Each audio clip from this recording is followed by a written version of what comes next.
चलो शुरू करो। गुड मॉर्निंग सभी को। आज मैं यहाँ पर, मेरा नाम करणजीत है। मैं आज साइंस लैब में आपको स्पेस जो मॉडल गुड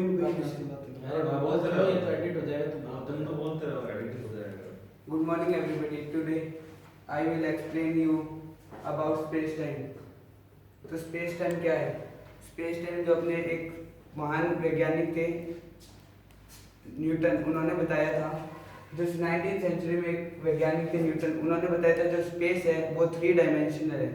तो सभी ने उन्होंने प्रूव किया था कि स्पेस 3 डायमेंशन है, जिसके लेंथ, ब्रेथ और हाइट होती है। तब सभी ने ये उन्होंने जब प्रूव किया तो सभी ने माना कि स्पेस 3 डायमेंशन है। टिल जब तक अपने एक साइंटिस्ट थे 20वीं सेंचुरी में, जो शुरुआत में न्यूटन एल्बर्ट आइंस्टीन, जब तक वो नहीं आए तब तक सभी का ये मानना था जो स्पेस 3 डायमेंशन है। जब एल्बर्ट आइंस्टीन ने अपनी थ्योरी ऑफ रिलेटिविटी दी तो उन्होंने इस बात पर भी गौर किया कि स्पेस जो 3 डायमेंशन है। तो उन्होंने अपनी थ्योरी ऑफ रिलेटिविटी में बताया कि जो स्पेस है उसको कोई भी ऑब्जेक्ट है वहाँ पर, तो उसको किसी चीज़ के अपने को रिलेटिव में बताना होगा। वो रिलेटिव क्या होगा? तो उन्होंने बताया जो जिस चीज़ के अपन उसको रिस्पेक्ट में लेंगे वो टाइम होगा। तो टाइम को भी उन्होंने बताया कि जो टाइम है वो भी एक डायमेंशन है। तो उन्होंने बताया, उन्होंने अपनी थ्योरी ऑफ रिलेटिविटी में बताया जो स्पेस है वो 4 डायमेंशन होता है। 3 dimension object with respect time. तो टाइम को भी उन्होंने एक डायमेंशन बताया। और एक और साइंटिस्ट थे जो मैक्सवेल थे, उन्होंने बताया जो लाइट है उसकी स्पीड हमेशा कोई भी मीडियम हो उसमें कांस्टेंट रहती है, जो है 299, 792, 458 मीटर पर सेकेंड इन एनी मीडियम। जो स्पीड ऑफ लाइट हमेशा कांस्टेंट रहती है। तो एल्बर्ट आइंस्टीन ने बताया जो जब भी कोई ऑब्जेक्ट है, उन्होंने बताया जो स्पेस है वो एक इलास्टिक की तरह है। जहाँ पर कोई भी ऑब्जेक्ट जिसका मास है तो वो उस इलास्टिक को बेंड करेगा। उन्होंने बताया वो इलास्टिक एक स्पेस टाइम है। जब कोई ऑब्जेक्ट वहाँ पर होगा तो उस स्पेस में वो कोई ऑब्जेक्ट है, ये स्पेस है, पहले स्पेस है जहाँ पर कोई भी ऑब्जेक्ट नहीं है। लेकिन जब वहाँ पर इस स्पेस में कोई ऑब्जेक्ट होगा तो वो ऑब्जेक्ट इस स्पेस में बेंडिंग बनाएगा। कोई ऑब्जेक्ट होगा तो वो अपनी बेंडिंग बनाएगा। जहाँ तक उसकी बेंडिंग होगी वहाँ तक उसकी ग्रेविटेशनल फोर्स होगा, जहाँ तक वो अपनी बेंडिंग बनाएगा। तो न्यूटन, एल्बर्ट आइंस्टीन ने बताया जब भी कोई ऑब्जेक्ट उस बेंडिंग के अंदर से गुजरेगा तो वो उसकी 3 कंडीशंस होगी। जब अगर वो ऑब्जेक्ट की जो मोमेंटम है अगर वो ज़्यादा हुआ तो वो जो इस ग्रेविटेशनल फील्ड है उसको क्रॉस तो करेगा, लेकिन उसका जो पाथ होगा ओरिजिनल वो उससे डिफ्लेक्ट हो जाएगा। सेकंड कंडीशन कौन सी होगी? अगर उस ऑब्जेक्ट का मोमेंटम कम है तो वो इस ग्रेविटेशनल फील्ड से पार नहीं हो पाएगा, जो ऑब्जेक्ट है उसके साथ टकरा जाएगा। और थर्ड कंडीशन कौन थी? जब अगर ऑब्जेक्ट का मोमेंटम इसकी ग्रेविटेशनल फील्ड के मोमेंटम के परफेक्ट होगा तो वो जो मैसिव ऑब्जेक्ट है जिसकी ग्रेविटेशनल फील्ड है वो उसके चारों तरफ राउंड करने लग जाएगा। और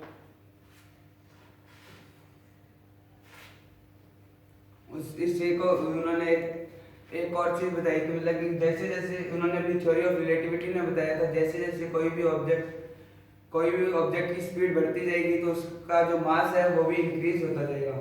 उन्होंने बताया था कि मतलब कि उन्होंने कहा था कि अगर आप मेरे को कोई भी एक एग्जांपल दिया था ऐसी डेली लाइफ का, अगर आप मेरे को एक हाथी दे दो, अगर उसकी स्पीड लाइट की स्पीड के बराबर है तो मैं उसको जो सुई की जो पीछे वाले होल होता है उसके अंदर से भी गुजार दूंगा। मतलब कि जैसे जैसे किसी भी ऑब्जेक्ट की स्पीड बढ़ती जाती है तो उसका जो मास होता है वो कम होता जाता है।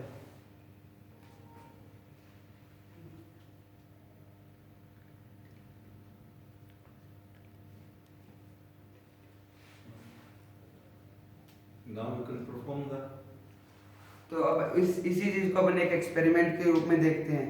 ये जो इसकी जो फील्ड है ये स्पेस टाइम, ये अपन ने स्पेस टाइम बनाया है। इसको एक इलास्टिक के लिए बनाने के लिए अपन ने एक रबर सीधा करके दिखा दोबारा से शुरू करना इसी चीज को। चलने दो, एडिट हो जाएगा। इसका चेहरा नहीं आ रहा था सर। इसको पीछे रख दो एक बार।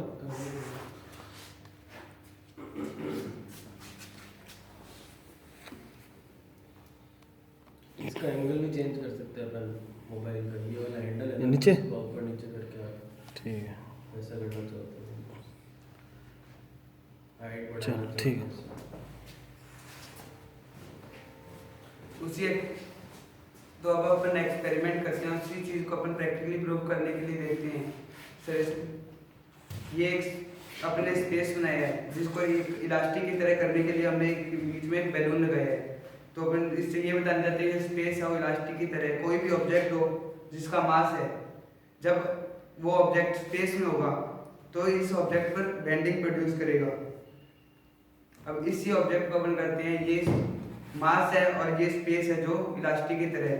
जब ये ऑब्जेक्ट स्पेस में होगा तो ये स्पेस टाइम में बेंडिंग प्रोड्यूस करेगा। और कोई ऑब्जेक्ट है जब वो ट्रेवल करेगा, अगर कोई ऑब्जेक्ट नहीं है वहाँ पर स्पेस में तो उसकी जो वो हमेशा स्ट्रेट पाथ में मूव करेगा। लेकिन जब भी वहाँ पर कोई ऑब्जेक्ट हो तो वो अपनी ग्रेविटेशनल फील्ड होगी तो वो स्पेस में बेंडिंग प्रोड्यूस करेगा। जब कोई ऑब्जेक्ट उस ग्रेविटेशनल फील्ड से क्रॉस होगा तो 3 कंडीशंस थी। अगर उसकी मोमेंटम ज़्यादा हो तो उसका पाथ डिफ्लेक्ट हो जाएगा, और सेकंड कंडीशन अपनी थी अगर उस ऑब्जेक्ट का मोमेंटम कम हो तो उससे टकरा जाएगा, और थर्ड कंडीशन थी अगर उसका मोमेंटम परफेक्ट हो तो उसके चारों तरफ रिवॉल्व करने लग जाएगा।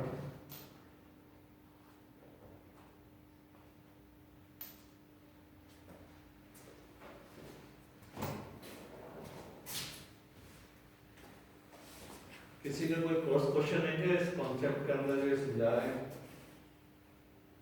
Any cross question? कुछ कॉन्सेप्ट क्लियर हो रहा है किसी के?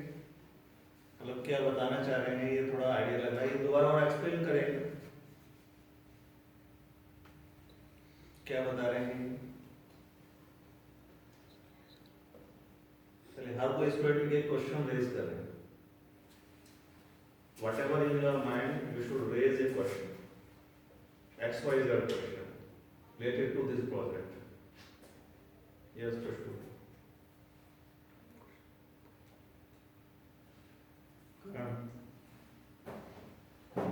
जब स्पीड इंक्रीज होती है तो मास क्यों कम होता है?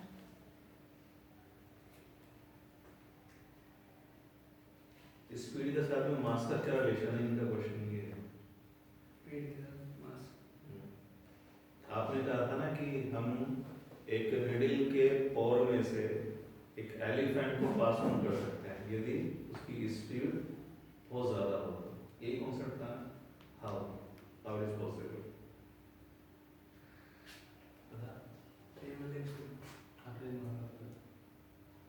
तो इसमें ऐसे हुआ जैसे एक एग्जांपल देखते हैं डेली लाइफ में। जैसे कोई ट्रेन है, वो पहले अगर स्लो स्पीड से 10 किलोमीटर पर आवर की स्पीड से जा रही है तो अपने वो उसको ज़्यादा टाइम तक अपन उसको देख सकते हैं, मतलब उसकी लंबाई ज़्यादा होती है। और ऐसी अगर कोई वही ट्रेन अगर ज़्यादा स्पीड से मतलब कि 200 किलोमीटर पर आवर की स्पीड से ट्रैवल कर रही है तो अपन देखेंगे कि जो ट्रेन है वो पहले जो वही ट्रेन जब 10 किलोमीटर पर आवर की स्पीड से थी तो अपने को ज़्यादा लंबी दिखाई दे रही थी, और जब वो 200 किलोमीटर पर आवर की स्पीड से ट्रैवल कर रही है तब उसके अपने को जो लेंथ है वो और कम दिखाई दे रही है। ऐसे जब कोई ऑब्जेक्ट जैसे जैसे की स्पीड इंक्रीज होगी तो उसका जो मास है मतलब कि उसका शेप है डिक्रीज होगा तो उसका मास भी ऑटोमेटिकली डिक्रीज होगा। जैसे जैसे उसकी स्पीड बढ़ाते जाएंगे, जैसे जैसे उसकी स्पीड इंक्रीज हो, जैसे 200 आई उसकी स्पीड तो उसका शेप और कम हुआ मतलब कि मास कम हुआ। अब उससे ज़्यादा इंक्रीज होगी तो मास और कम होगा। इसी प्रकार जैसे जैसे अपन स्पीड इंक्रीज करते जाएंगे वैसे वैसे उस चीज़ का जो मास है वो कम होता जाएगा। Very good. Any other question? Manish, do you have any question? अच्छा, इसका यूज क्या है इस प्रोजेक्ट का? इस प्रोजेक्ट का यूज है जो अपने मॉडर्न जीपीएस सैटेलाइट्स है जो स्पेस में है, उन्होंने बताया, एल्बर्ट आइंस्टीन बताया जैसे जैसे कोई भी ऑब्जेक्ट की स्पीड इंक्रीज होती रहती है वैसे वैसे उसके लिए जो टाइम है वो स्लो चलने लग जाता है। इस चीज़ को प्रैक्टिकली प्रूव करने के लिए जो नासा है उन्होंने 1977 में अपने जो सैटेलाइट थे और उनको में एटॉमिक वॉच जो एटॉमिक क्लॉक्स है उनको सेट किया गया था जिसका टाइम अर्थ के टाइम के इक्वल था। तो जो उन सैटेलाइट्स की स्पीड थी तो वो अर्थ की स्पीड से ज़्यादा थी। तो जो अर्थ पर टाइम चल रहा था तो अर्थ पर टाइम फास्ट चल रहा था क्योंकि अर्थ की स्पीड सैटेलाइट की स्पीड से स्लो थी और जो सैटेलाइट की स्पीड ज़्यादा थी तो उन पर जो टाइम है वो स्लो चल रहा था। इसलिए जो मॉडर्न जीपीएस सैटेलाइट्स है जो अपने स्पेस में है उनकी स्पीड अर्थ के रिस्पेक्ट में कम होती है तो वहाँ पर टाइम फास्ट चलता है और अर्थ की स्पीड ज़्यादा है इसलिए अर्थ के लिए अर्थ पर जो भी चीज़ है उनके लिए टाइम स्लो चलता है। इसलिए मॉडर्न जीपीएस सैटेलाइट में इनका यूज होता है कि जो हर दिन इनका टाइम अपने को अर्थ के टाइम के अकॉर्डिंग चेंज करना पड़ता है। सेकेंड इसका यूज है अगर भविष्य में अपने पास ऐसी कोई मशीन्स हो जो लाइट की स्पीड से ट्रैवल करे, इतनी स्पीड हो कि लाइट की समथिंग लाइट के पास या लाइट की स्पीड से ट्रैवल करे, अगर उस वो मशीन्स में अगर कोई भी ऑब्जेक्ट हो या कोई भी इंसान हो तो जो उसकी स्पीड ऑब्जेक्ट की ज़्यादा होगी तो जो टाइम होगा उसके लिए वो स्लो हो जाएगा।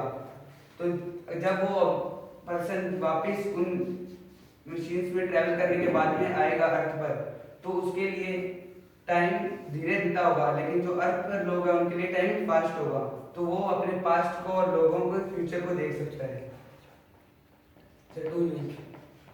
इसी कॉन्सेप्ट पे तो मूवीज बनी हुई है टाइम मशीन के ऊपर एक दो मूवीज बनी हुई है, हिंदी में भी है, साउथ में बनी हुई है, एक फॉरेन मूवी भी बनी हुई है, याद आ रहा है ये कॉन्सेप्ट था उसके ऊपर। Very good, very good. Take seat, बैठिए। आज की जो एक क्लब एक्टिविटी थी शायरिंग साइंटिफिक सीकर्स एक्टिविटी के अंदर आपने एक बहुत अच्छा एक मॉडल प्रेजेंटेशन आपने देखा। तो नेक्स्ट मंथ के लिए अब नेक्स्ट अपनी एक एक्टिविटी चलेगी तब ये होगी जनवरी के अंदर। तो आप में से जो एक हमने मेंबर नया जोड़ा है हम मेंबर से जोड़ेंगे इसके अंदर। आप लोगों ने अपना रिजल्ट देख लिया था और रिजल्ट आया था जो मैंने बाहर डिस्प्ले किया था।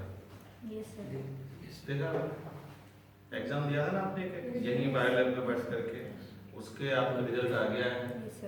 उसके मैंने मार्क्स लिख करके और बाहर जो डिस्प्ले बोर्ड है उसके ऊपर मैंने डिस्प्ले किया था। तो आप रेगुलर अपना जो नोटिस बोर्ड देखते रहें, कोई इन्फॉर्मेशन आती है तो वहाँ पर डिस्प्ले करते हैं, देख लेना, लग रहा होगा शायद। और कुछ ही दिनों में वहाँ से अपने पास सर्टिफिकेट भी आएंगे, है ना नहीं सर? यही था, सर्टिफिकेट आ रहे हैं तो आएंगे तो हम सर्टिफिकेट आपको पेयर में डिस्ट्रीब्यूट करेंगे क्लब एक्टिविटी के अंदर। तो अब हम ये मान के चल रहे हैं कि जनवरी के अंदर आप में से कोई स्टूडेंट एक मॉडल को और एक्सप्लेन करेगा। ऐसे ही मैंने आपको बताया कि ये हम कोशिश करेंगे इन चीज़ों को हम सब इकट्ठा करें, यूट्यूब चैनल के ऊपर भी डाल रहे हैं।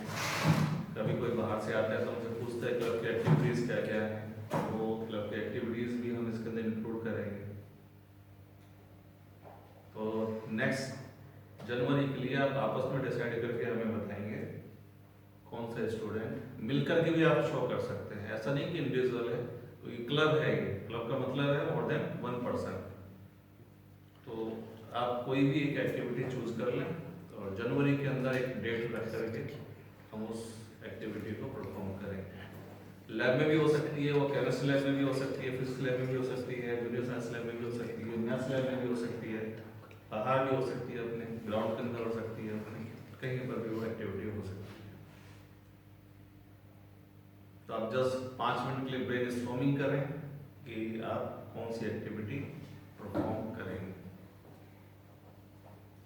क्योंकि जब तक ब्रेन स्टॉर्मिंग नहीं की जाती है कोई कंक्लूजन पर नहीं पहुंचा जाता है। ब्रेन स्टॉर्मिंग जानते हैं ना, हम किसी चीज़ के लिए सोचते हैं कि ऐसा कर सकते हैं, ऐसा कर सकते हैं, तो तभी पॉसिबल। ठीक है सर, उसको तो ऑफ कर दें कि 5 मिनट मशीन लेंगे और इसके बाद ये बता करके फिर जाएंगे।